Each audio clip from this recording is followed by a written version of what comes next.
എടാ അവിടത്തെ വീട് പണി നടക്കണ എൻ്റെ കല്ലിൻ്റെ ഇടയിൽ സാധനം ഉണ്ട്, പക്ഷെ ഭയങ്കര റിസ്ക് ആവുവാൻ. എടാ റിബിനെ നീ പോടാ. ഞാൻ പോല. എന്നാ നീ പോ. ഞാനൊന്നും അത് ഞാൻ നോക്കാം.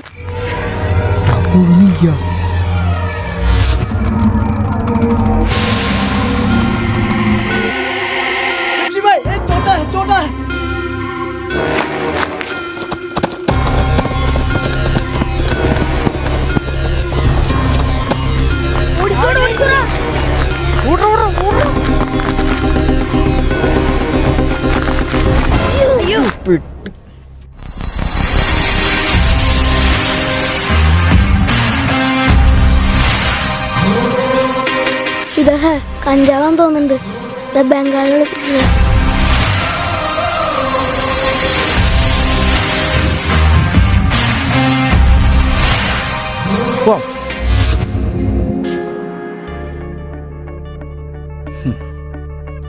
Well done my boys. നിങ്ങൾ ചെയ്തത് വളരെ വലിയൊരു കാര്യമാണ്. Thank you sir. Thank you sir. Thank you sir. മാഷേ, ഈ കുട്ടികൾ വളരെ വലിയൊരു മാതൃകയാണ്. നന്നായടാ. ഇനി അവന്മാർ, ആ ബംഗാളികൾ, അവർക്ക് ആ പൊതി കിട്ടിയ സോൾസ്, അതൊക്കെ ഞങ്ങളും എക്സൈസും കൂടിയിട്ട് അങ്ങോട്ട് നോക്കിക്കോളാം. ഇപ്പം നിങ്ങൾക്ക് പോവാം. നിങ്ങളെന്നാ ഒന്ന് പുറത്തേക്ക് വന്നോളൂ. നിങ്ങളും ആരും പോരുത്. നമുക്കൊരിടം വരെ പോകാനുണ്ട്. വേടാ.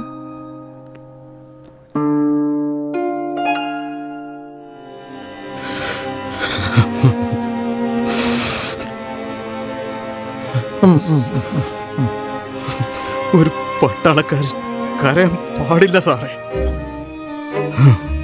എത്രയോ കാലം, എൻ്റെ നല്ല പ്രായം മുഴുവൻ ഞാൻ ഈ രാജ്യത്തിന് വേണ്ടി ഒത്തിരി സേവനം ചെയ്തവനാ സാറേ.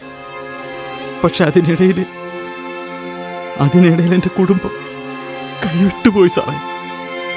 മകള് മാലതി, അവൾ ജന്മനൊരു അസുഖക്കാരിയായിരുന്നു. അതുകൊണ്ട് ഒരാണിൻ്റെ കൈ പിടിച്ചു കൊടുക്കാൻ എനിക്ക് കഴിഞ്ഞില്ല. പിന്നെ മകൻ നല്ലൊരച്ഛനായി ഞാൻ കൂടെ ഉണ്ടായിരുന്നെങ്കിൽ മകനും മരുമകളും ഡൈവേഴ്സ് ചെയ്ത് രണ്ടു വഴിക്ക് പോകില്ലായിരുന്നു. ഇതിലൊക്കെ ഞാൻ കരഞ്ഞിട്ടുണ്ട് സാറേ. 4-5 കൊല്ലം മുമ്പ് ആ മുറിയിൽ സ്വഭാവം നഷ്ടപ്പെട്ട ഒരുത്തൻ ഇരിക്കുന്നുണ്ടല്ലോ, എൻ്റെ പേരക്കുട്ടി. അവനൊരു ചേട്ടനുണ്ടായിരുന്നു, അനുരാജ്. നടന്നതൊന്നും ഇവൻ അറിഞ്ഞിട്ടില്ല. അവനവൻ്റെ അമ്മയ്ക്കൊപ്പമായിരുന്നു. അതിവൻ അറിഞ്ഞിരുന്നെങ്കിൽ ഇങ്ങനെയൊന്നും.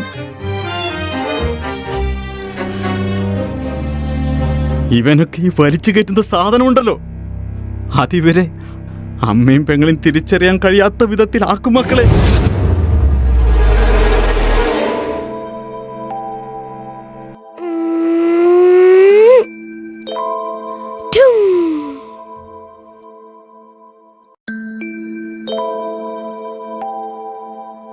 അനു, അനു, ഈ സന്ധ്യാസമയത്ത് ഈ ചെറുക്കൻ എവിടെ പോയി കിടക്കണു? അനു,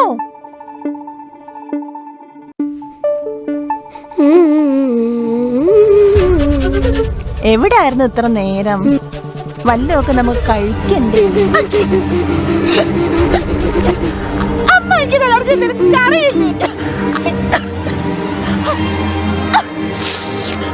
എനിക്കറിയില്ല അമ്മയ്ക്ക് അലർജിന്റെ കാര്യം. എന്താണോ ചത്ത പോവോ അമ്മായി?